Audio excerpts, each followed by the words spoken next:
నేను రాజకీయంలో నాకు జరిగిన అన్యాయాలు ఒకటి కాదు రెండు కాదు మా నాన్న ఇచ్చిన నీ ఈరోజు ఛాలెంజ్ చేస్తున్నా పిఠాపురంలో అమ్మవారి సాక్షిగా మా నాన్న ఇచ్చిన ఆస్తిలోనే నేను సగం భాగం పైన నేను అమ్ముకున్నాను ఈ రోజు అని కూడా ఈ సభాముగా తెలియజేసుకుంటా ఉన్నా. అయినా కానీ నేను లెక్క చేయను.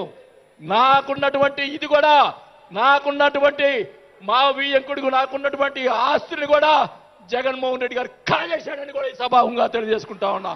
కాబట్టి అది త్వరగా మీరు చెప్తాను అవన్నీ కూడా అది కూడా తెలియజేసుకుంటూ ఈరోజు మీరు నన్ను దయచేసి ఇప్పుడు ఈ మాట్లాడిన దానికి ఇంకా రేపు ఒకటే కౌంటర్లు వస్తాయి నాకు తెలుసు.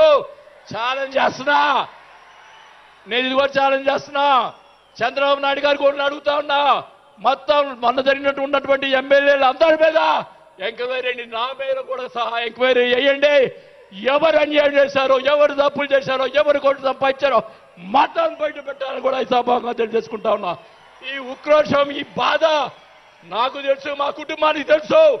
మా కుటుంబం ఎంత ఇబ్బంది పడిందో నాకు తెలుసు. కాబట్టి పవన్ కళ్యాణ్ గారు ఆయన ప్రతిపక్షంలో ఉన్నప్పుడు కూడా బాల్యం లాంటి మంచి వాళ్ళు అని అన్నప్పుడే నాకు ఆ రోజు నేను చేరున్నాసింది పవన్ కళ్యాణ్ గారిని. కానీ ఈరోజు అది నాకు ఆ రోజు రాత బాగాలేదు కాబట్టి ఈరోజు ఇలా ఉన్నాను.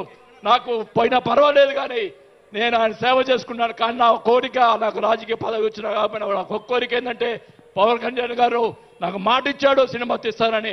ఆ సినిమా తీస్తే చాలని చెప్పి కూడా శ్రీబాబు గారు తెలియజేసుకుంటూ సెలవు తీసుకుంటున్నా. జై జనసేన.